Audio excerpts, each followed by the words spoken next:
Izin kakak, apakah udah bisa dimulai, Kak? Boleh, lanjut, lanjut. Oke, Assalamualaikum warahmatullahi wabarakatuh. Waalaikumsalam Waalaikumsalam warahmatullahi wabarakatuh. Baik, sebelumnya perkenalkan nama aku Cahya Kamila dari Prodi Ilmu Keperawatan angkatan 2023, Kak. Selanjutnya, boleh kakak perkenalkan diri terlebih dahulu.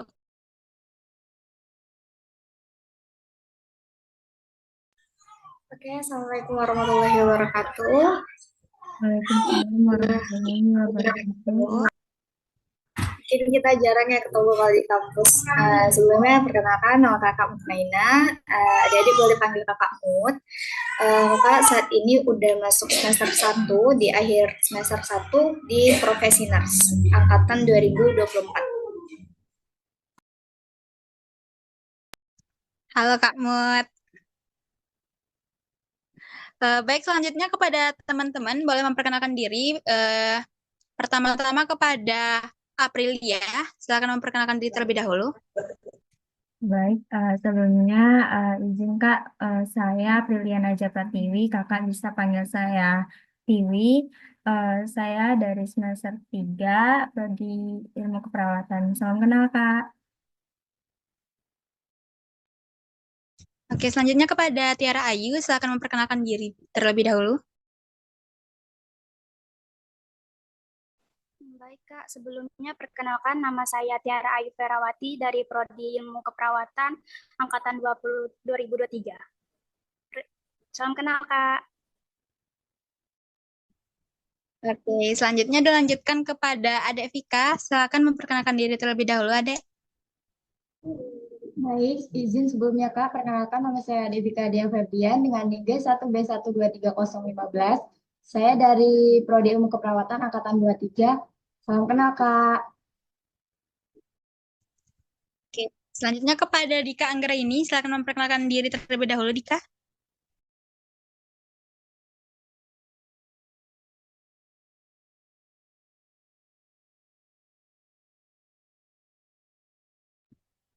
Izin Dika itu mic-nya belum.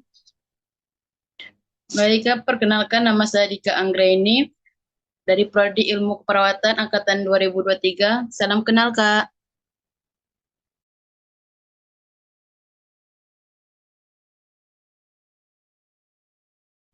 Oke, selanjutnya kepada Zahra, silakan memperkenalkan diri terlebih dahulu, Zahra.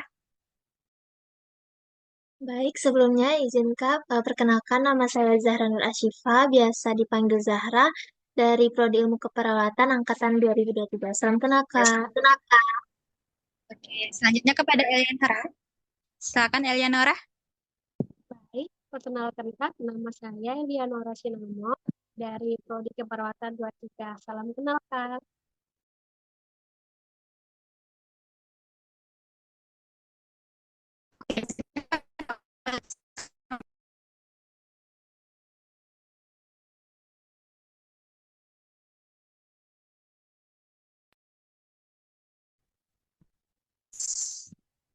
Selanjutnya kepada Olip, silakan memperkenalkan diri terlebih dahulu, Olip.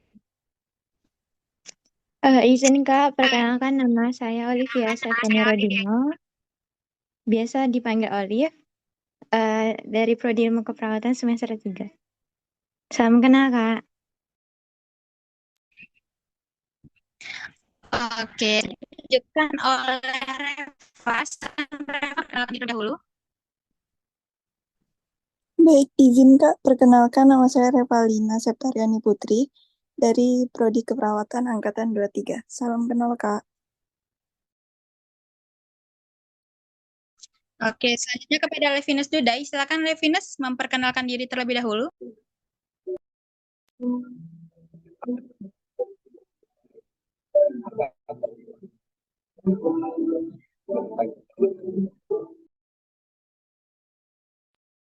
Oke, selanjutnya kepada Dina Sofia, silakan Dina memperkenalkan diri terlebih dahulu. Oke, baik. Sebelumnya kenalkan, nama saya Dina Sofia Rahmawati, biasa dipanggil Dina. Salam kenal Kak. Oke, selanjutnya kepada Putra Ade dan juga Rafli. Silakan memperkenalkan diri terlebih dahulu.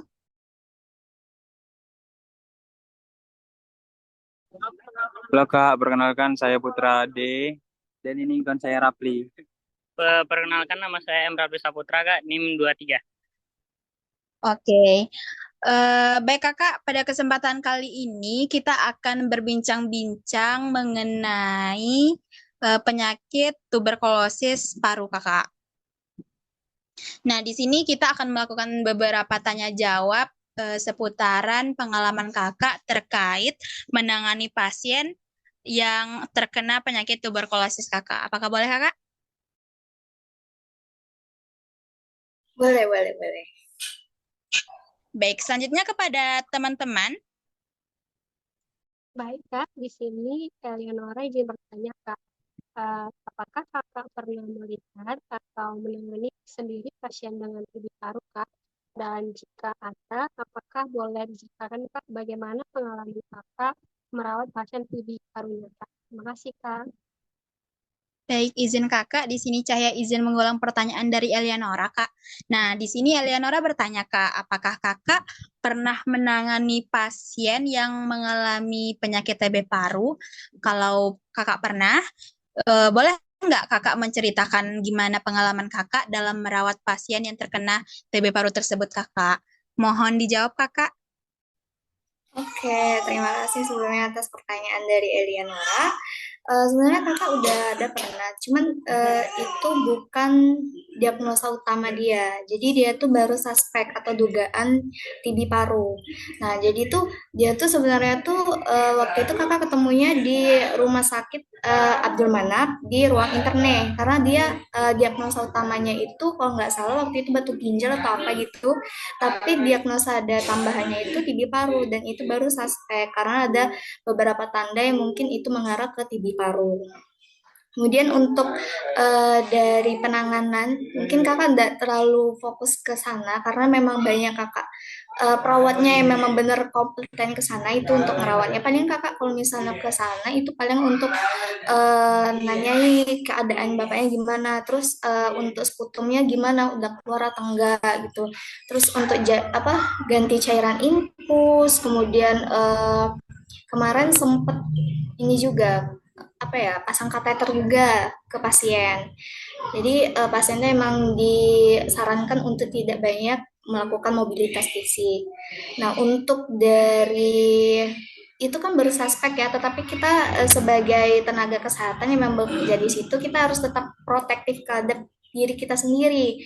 Misalnya kita kayak misalnya kayak untuk injeksi aja, yang mungkin biasanya kita nggak ada ngerasa ya injeksi itu harus pakai handscoon dan lain-lain. Tapi kalau untuk pasien TB paru, apalagi suspek ini kita nggak tahu ya dia TB paru atau enggaknya, baru suspek tapi kita harus tetap protektif. Misalnya kita harus pakai maskernya, misalnya dari pasien tuh maskernya harus ganti setelah dari pasien. Kemudian untuk handscoon-nya kita juga harus pakai handscoon ya sekali pakai, tidak boleh lagi kita pakai ke pasiennya lain.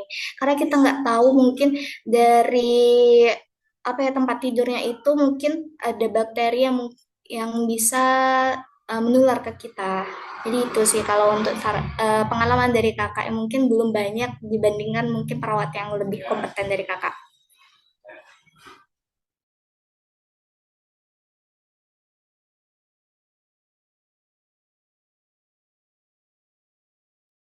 Oke, baik Kak. Selanjutnya mungkin dari teman-teman ada yang masih ingin ditanyakan sekitaran mengenai penyakit TB paru. Silakan kepada teman-teman. Baik Kak. Apa saja gejala TB paru yang sering kakak temui pada pasien? Sekian, terima kasih. Baik, terima kasih Kak. Terima kasih kepada Reva. Pertanyaan Reva ini Kakak, kira-kira Kakak kan tadi udah pernah kan kayak melihat pasien yang terkena penyakit tuberkulosis. Nah, kira-kira Kakak tahu nggak Kak, apa aja gejala-gejala yang sekiranya pernah Kakak temui pada pasien yang terkena penyakit TB paru Kakak? Terima kasih Kakak. Oke, terima kasih atas pertanyaannya. Izin menjawab ya. Jadi kalau untuk TB paru itu yang paling sering yang mungkin gejala utamanya dari TB paru itu adalah batuk. Nah, batuknya itu dia batuk berdahak. Dan dahaknya itu bisa warnanya kekuningan bahkan kehijauan. Nah, itu artinya itu tuh ada infeksi ataupun bakteri di dalamnya. Itu artinya ada, kalau misalnya TB paru itu bakterinya Mycobacterium tuberculosis. Nah, kemudian karena ada sputum ataupun dahak dalam jalan napasnya itu buat pasien tuh jadi sesak. Nah, itu pada pasien TB juga sesak. Kemudian penurunan berat badan. Nah, jadi kalau misalnya pasien dengan TB paru itu biasanya penurunan berat badannya itu drastis atau signifikan. Karena di dalam tubuhnya itu kan dia melawan bakteri, terus apa ya? Jadi banyak butuh energi. Nah, dari asupan energi itu jadinya tidak seluruhnya dia menyebar. Jadi tubuhnya itu kekurangan nutrisi. Nah, kemudian selanjutnya itu ada pasien juga dia apa ya kemarinnya? Oh ya, di foto ronsennya sih lebih ke dia tahu TB-nya apa enggak. Dia dari foto ronsennya itu ada bercak putihnya gitu. Nah, yang bercak putihnya itu yang menandakan ada bakteri Mycobacterium, tapi dia di dalam makrofagnya. Nah, ini tuh sih kalau dari kakak yang sepengalaman dari kakak. Selanjutnya, Kak, apa saja sih, Kak, biasanya faktor risiko yang sering Kakak temui pada pasien yang mengalami penyakit TB paru? Faktor resikonya itu biasa pasien itu punya riwayat dia merokok berpuluh-puluh tahun. Nah, itu biasanya sering tuh terjadi pada pasien TB paru. Nah, kalau pada pasien TB paru itu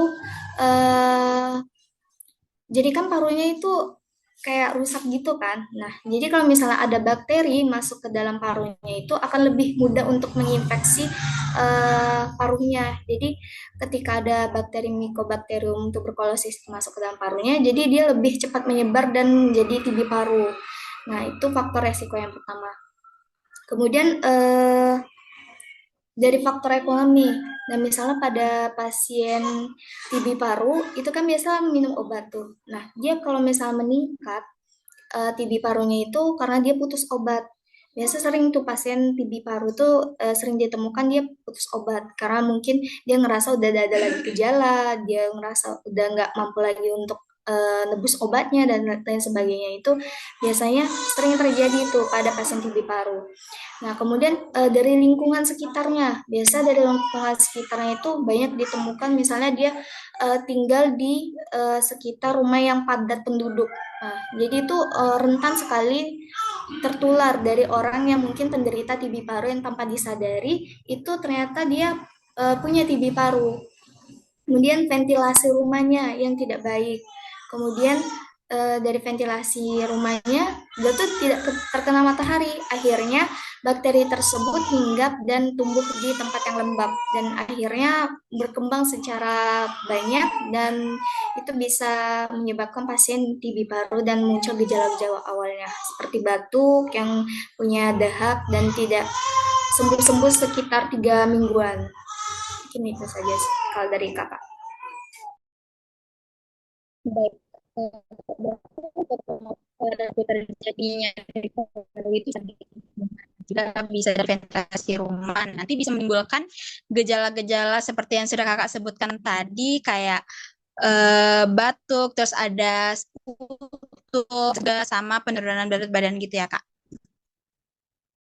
Iya, benar.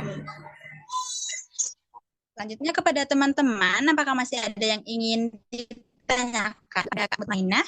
Silakan. Baik Kak, izin bertanya nih Kak. Apa saja sih Kak yang jadi tantangan nih Kak bagi Kakak dalam merawat pasien TB paru nih Kak? Bisa mungkin dijelasin.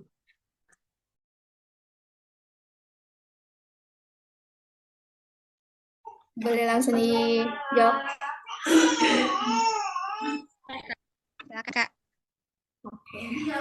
Jadi kalau untuk tantangan tersendiri itu sebagai tenaga kesehatan itu pasti takut tertular karena kita nggak tahu ya walaupun kita pakai APD secara lengkap,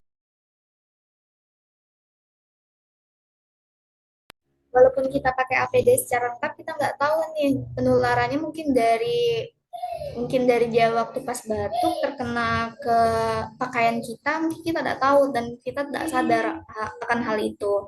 Kemudian juga tantangan terbesarnya juga biasa dari edukasi sih. Biasa pasien yang terkena TB paru dia tuh terkadang apa ya kayak ngeyel gitu kalau misalnya disuruh untuk minum obat secara rutin, apalagi kan ibu paru tuh obatnya 6 bulan ya, kadang pasien tuh kayak ngerasa bosan aja gitu makan obat. Itu biasanya tantangan tersendiri sih untuk ngasih edukasi gimana sih pasien harus makan obat secara rutin, terus gimana cara dia memang benar-benar mau minum obat secara rutin. Itu sih kalau untuk tantangan terbesar yang sebagai nakes sih kalau untuk kakak sendiri. Baik, Kak. Ada nggak dari teman-teman yang bisa menyimpulkan jawaban dari Kak Mutmainah terkait tantangan dalam merawat pasien TB paru tadi? Kalau ada, silakan. Sebelumnya izin kakak dan izin saya mungkin yang bisa menjadi tantangan dari jawaban kakak Mutmainah tadi yaitu yang pertama tadi kakaknya sebagai petugas kesehatan mungkin takut tertular dari pasien yang mempunyai TB paru ini karena kan kita kadang mungkin petugas kesehatan tidak sadar ketika pasien batuk mungkin ada saja yang tertular yang kita saja tidak sadari gitu kan.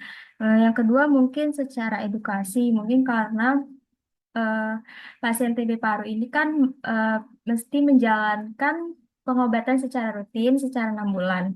Nah, mungkin saja mungkin pasien itu merasa bahwa dia sudah bosan, sudah tidak mau lagi menjalani pengobatan. Mungkin itu aja sih jadi tantangan bagi kesehatan dari pandangan Kak Mutmainah. Dan terima kasih. Oke, terima kasih kepada Elia. Nah, selanjutnya pada teman-teman, apakah masih ada yang ingin bertanya terkait tuberkulosis paru kepada Kak Mutmainah? Dipersilakan.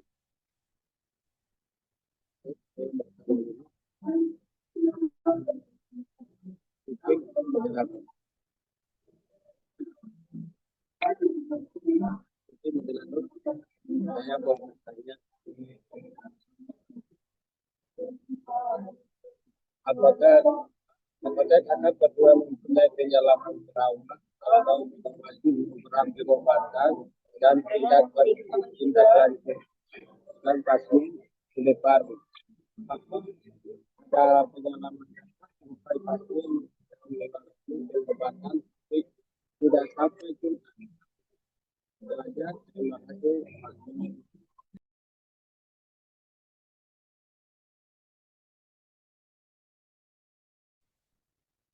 Baik, terima kasih Levinus.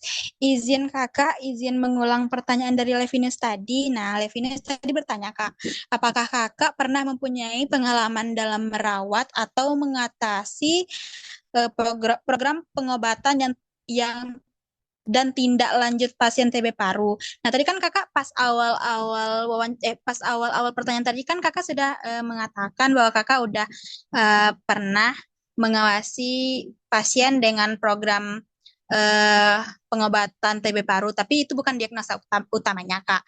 Nah, apakah kakak pernah menjumpai pasien yang menjalani pengobatan tapi tidak sampai tuntas gitu, Kak? Gimana pendapat kakak tentang hal itu, Kak? Terima kasih. Oke, terima kasih. Kalau dari pengalaman kakak belum pernah ketemu sama pasien yang mungkin menjalani obat yang tidak sampai tuntas. Tapi kakak tuh pernah dapat cerita dari emang orang puskesnya yang memang dia kerjanya di Polidots, Poli TB Paru. Emang dia kerjanya emang mengedukasi pasien, mengawasi pengobatannya, dia rutin apa tidak minum obatnya. Nah itu dia bercerita kayak gini. Kalau untuk pasien yang memang tidak mengalami atau tidak menjalani tuntas obatnya sampai akhir, sampai 6 bulan, itu biasanya penanganannya itu dia akan double karena pada pasien yang sudah terdiagnosa TB paru dan harus menjalani obat. Kalau misalnya putus obat tiba-tiba itu kan bakal resistensi itu terhadap obat ataupun dia tidak kebal lagi terhadap obat. Nah, jadi kalau misalnya itu tantangan terberatnya jadi sebagai nakes. Jadi itu gimana caranya untuk pasien tuh mau memang benar-benar untuk minum obat secara rutin selama 6 bulan. Nah, dari yang tidak tuntas itu, jadi itu pasien tuh harus ngulang obat lagi dan itu obatnya yang harus dimakan itu jauh lebih banyak dibandingkan obat yang pertama. Nah, jadi kan akhirnya pasien tuh harus minum obat lagi dengan jangka waktu yang lebih lama lagi dan obatnya yang benar-benar banyak. Nah, biasanya kalau pasien yang sudah memang putus obat, terus edukasinya lebih over lagi. Jadi kita tuh sebagai nakes tuh harus ngasih lagi nih, maksudnya kayak istilahnya kita ngasih ancaman sedikit lah kepada pasien agar pasien tuh yang benar-benar mau nurut. Jadi gini Pak, kalau misalnya Bapak berhenti lagi nih obat di tidak tuntas sampai 6 bulan, Bapak bakal minum obat lebih lama lagi dan lebih banyak lagi. Kira-kira Bapak mau enggak kalau kayak gitu? Nah, kan capek nih kita nih sebagai orang yang meminum obat 6 bulan, sedangkan 6 bulan aja kita sudah capek tuh. Kayak gitu lah pokoknya kalau sebagian tenaga kesehatan untuk mengedukasi pasien. Jadi itu pasien tuh yakin sama apa yang kita omongi, terus pasien juga mau ngikuti apa yang kita bilang tuh untuk pengobatan secara rutin. Karena bisa aja tuh pasien diem-diem, dia ngomongnya udah, tapi ternyata kejadian di realitanya dia ngebuang obatnya. Jadi tanpa sepengetahuan dari petugasnya nih.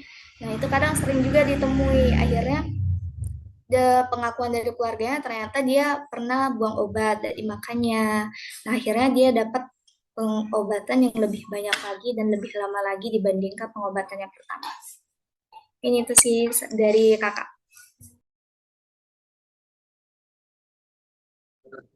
Oke. Baik, Kak. Mungkin saya bisa lanjut pertanyaan selanjutnya ya, Kak.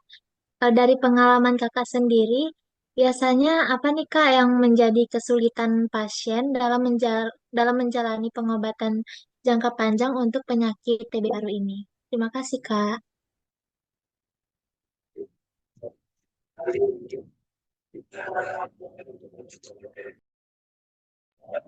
Baik, Kakak, di sini Zahra bertanya, Kakak. Nah, kira-kira apa sih kesulitan apa biasanya yang menjadi kesulitan pasien dalam menjalani pengobatan jangka panjang untuk TB paru, Kak? Silakan, Kakak. Oke, kalau dari PUV dari pasien sendiri itu biasanya sering alasannya itu dia kadang lupa minum obat, kadang terlewat tuh 1 hari dia tidak minum obat karena memang nggak ada yang nanti dari keluarganya ataupun dari dianya sendiri juga lupa gitu. Itu biasa kadang ditemukan. Kemudian kedua pasien tuh ngerasa kalau misalnya nggak ada lagi tanda gejala, misalnya pas batuknya udah nggak ada lagi dia rasakan, kemudian dia nggak ada lagi ngerasai kelelahan, kemudian dia nggak ada lagi ngerasai kayak kecapean, mudah capek gitu.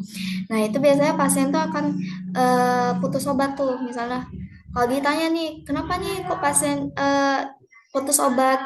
Ya saya ngerasa nggak ada lagi tanda gejalanya. Jadi dia ngerasa udah sembuh nih. Padahal tuh sebenarnya walaupun sudah tidak ada lagi tanda gejala, pasien tuh tetap harus meneruskan pengobatannya selama 6 bulan.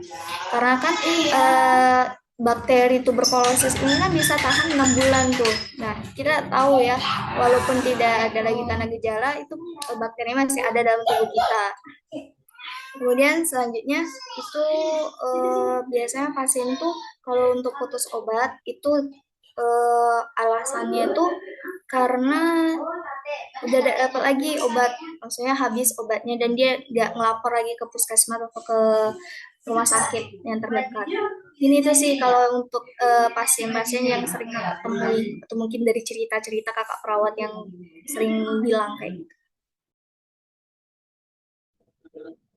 Oke, Kakak. Nah, selanjutnya apakah masih ada dari teman-teman yang ingin menanyakan terkait tuberkulosis kepada narasumber kita, yaitu Kakak Mutmainah? Dipersilakan bagi teman-teman yang masih ingin bertanya. Baik, Kak. Sebelumnya izin di sini Tiara mau nanya, Kak. Dari kasus TB paru yang pernah Kakak temui, Kakak pernah nggak menghadapi kasus TB paru dengan resistensi obat?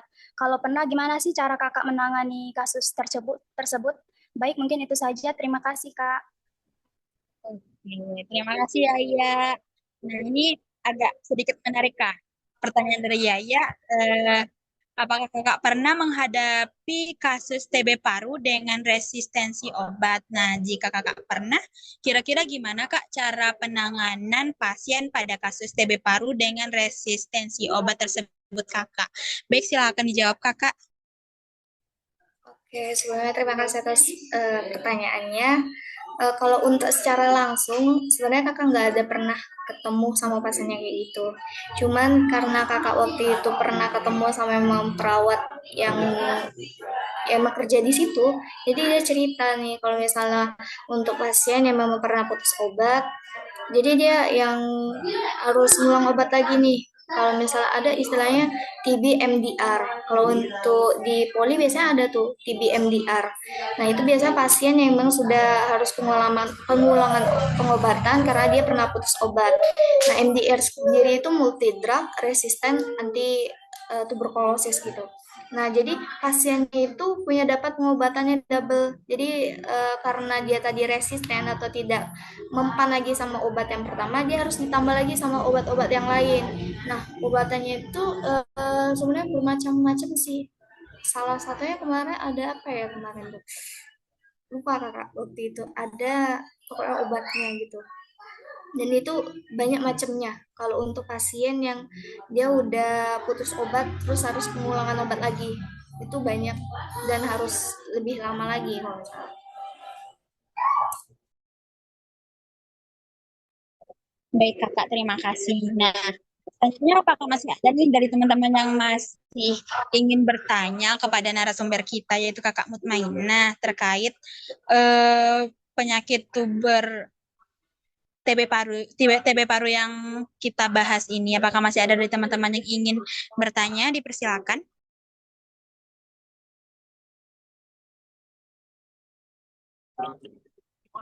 Izin bertanya, Ica. Baik, silakan Ade.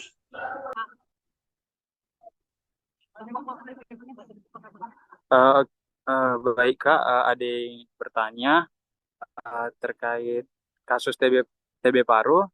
Ketika kakak bertugas, prosedur pencegahan dan penularan pada TB paru yang mungkin kakak terapkan di fasilitas kesehatan seperti apa Kak? Terima kasih Kak. Oke, baik. Nah, Kak, di sini Ade bertanya, Kak, bagaimana kira-kira prosedur pencegahan dan penularan TB paru yang mungkin pernah Kakak terapkan di fasilitas kesehatan, Kak? Mohon dijelaskan, Kakak. Oke. Jadi yang pertama tuh dari kitanya kita harus pakai masker. Kalau bisa pakai maskernya yang memang double kalau bisa. Nah, dari pasiennya juga harus pakai masker juga. Bukan dari kitanya aja pakainya, tapi dari pasiennya juga harus menjaga kesehatan diri dia untuk tidak menular ke orang lain. Kemudian harus pakai handscoon juga. Walaupun kita sekedar tensi aja, kita harus pakai handscoon untuk pasien. Nah, handscoonnya itu sekali pakai, kita boleh lagi pakai handscoon yang bekas tadi kita tensi pasien TB paru, kita pakai lagi untuk pasien yang lain. Tidak boleh, karena takutnya nanti ada apa ya, air liurnya mungkin terkena dari tangannya atau apa gitu, mungkin itu terkena kita juga secara langsung kena handscoon lah istilahnya. Kemudian Selanjutnya itu harus cuci tangan sebelum ataupun sesudah kita melakukan tindakan. Itu sangat penting. Walaupun kita sudah pakai handscoon, kita harus tetap cuci tangan karena kita nggak tahu tuh bakteri itu mungkin nempel di sela bagian mana gitu. Ya mungkin juga kadang kan kita nggak sadar tuh handscoon entah koya, entah apa gitu. Jadi harus cuci tangan sebelum dan sesudah dari tindakan ke pasien. Oke, Baik, baik, Kak. Kak. Terima kasih. Oke, mungkin bisa dilanjutkan sama teman-teman yang lain yang masih ingin bertanya mengenai TB paru kepada Kak Eh, Mutmainah, dipersilakan. izin moderator, izin bertanya. Baik, silakan Rafli. Mungkin ini pertanyaan dari saya, Kak. Apa biasanya asuhan keperawatan atau diagnosa keperawatan yang paling sering Kakak dapatkan selama merawat pasien TB paru, Kak? Ada pertanyaan dari Rafli, Kak. Nah, Rafli di sini bertanya, apa diagnosa keperawatan yang sering Kakak dapatkan dalam merawat pasien TB paru menurut pengalaman Kakak sendiri itu, Kak? Boleh Kakak? Silakan Kak dijawab. Oke, terima kasih sebelumnya atas pertanyaannya. Yang paling sering itu diagnosa keperawatannya itu bersihan jalan napas. Nah, dari tanda gejala pasien, misalnya pasien ada sputum, batuk berdahak, kemudian ada gips new, kemudian RR-nya menurun, kemudian ada juga suara tambahan seperti ronki, wheezing. Kalau untuk dari kasus kakak sendiri kemarin itu ada pasiennya bunyi napas tambahannya itu ronki. Nah, itu kita bisa tegakkan bersihan jalan napas. Kalau untuk intervensi yang sendiri, itu kita ngelakuin manajemen jalan napas. Nah, itu untuk observasinya kita bisa melalui monitor pernapasan, kemudian monitor bunyi napas, apakah ada napas tambahan tambahan napas baru. Bunyi tambahan napas, kemudian ada juga kita monitor sputumnya, monitor dari jumlahnya, warna, terus baunya gimana, terus kalau untuk edukasinya juga kita melakukan edukasi gimana sih TB paru biar pasien tuh bukan hanya dia tahu diagnosisnya dia TB paru, tetapi dia tahu nih tentang penyakit dia dari tanda gejala, kemudian penyebabnya apa, terus penularannya tuh gimana, pengobatannya gimana, itu juga kita harus kasih edukasi kepada pasien. Kemudian juga kalau misalnya pasien sudah ngerasa sesaknya tuh dari SPO2-nya, kita lihat misalnya kurang dari 95, kita bisa ngasih ya Sokanul 3 liter. Kemudian untuk selanjutnya kita juga bisa ngelatih batuk efektif. Misalnya pasien kalau misalnya batuk, tarik nafas dulu, hembuskan secara perlahan 3 kali. Kemudian kita suruh pasien untuk batuk secara kuat biar sputumnya tersebut bisa keluar. Nah, kemudian yang selanjutnya itu biasa dikolaborasikan dengan obat atau bronkodilator, ekspektoran, bisoprolol gitu untuk pengobatannya. Baik Kakak. Nah, selanjutnya apakah masih ada nih dari teman-teman yang masih ingin bertanya kepada narasumber kita, Kak Mutmainah, terkait tuberkulosis paru? Silakan kepada teman-teman yang masih ingin bertanya.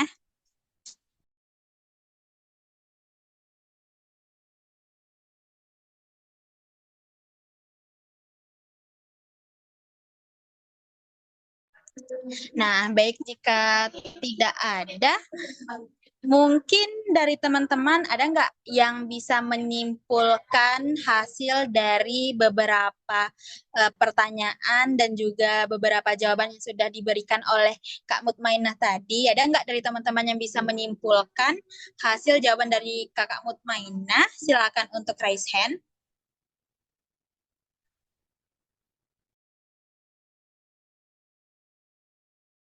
Baik, silakan kepada Olivia untuk menyimpulkan hasil tanya jawab kita bersama narasumber hari ini.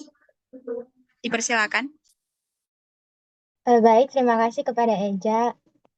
Baik, izin sebelumnya Kak, Olive menyimpulkan dari yang sudah Kakak jawab dari pertanyaan teman-teman.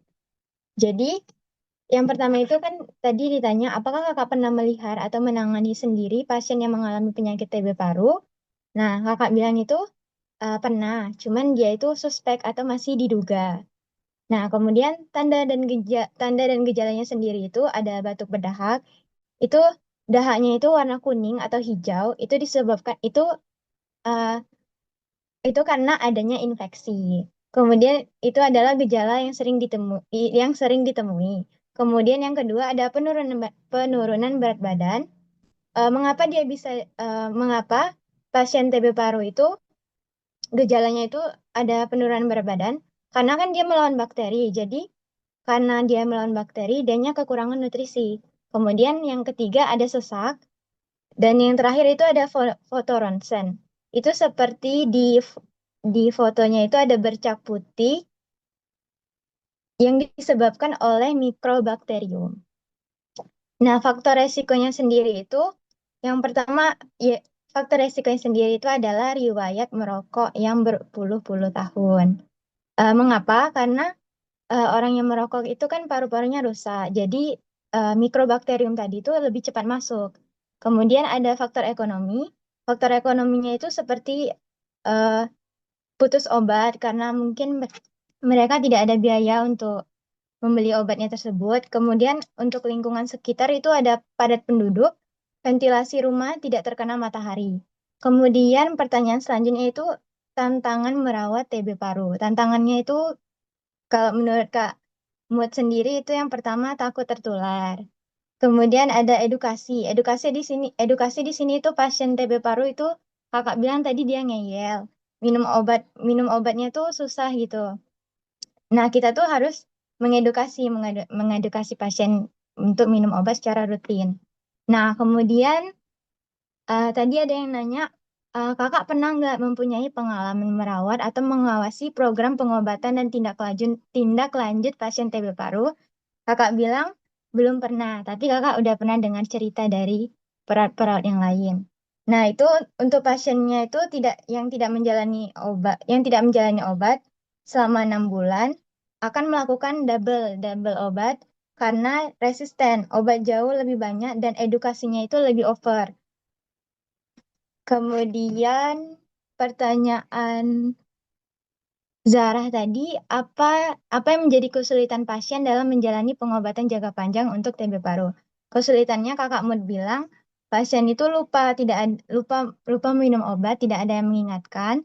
Kemudian pasien itu merasa tanda gejalanya udah tidak ada, jadi pasien itu malas minum obat, udah putus minum obat. Pasien merasa itu udah sembuh, jadi untuk apa lagi aku minum obat gitu. Kemudian eh pertanyaan Tiara, apakah kakak pernah menghadapi kasus TB paru dengan resisten obat? Kakak bilang belum pernah ketemu, tapi pernah ada cerita dari perawat lain. Itu pasien putus obat, jadi harus melakukan pengulangan obat atau double obat. Itu tadi TBMDR ya, Kak? TBMDR. Kemudian pertanyaan dari Rafli, dari Ade, prosedur pencegahan dan penularan TB paru itu yang pertama, sebagai perawat, kita harus, atau sebagai nakes, kita harus memakai masker. Kalau bisa maskernya itu double. Tapi nggak kita aja, tapi pasien juga harus.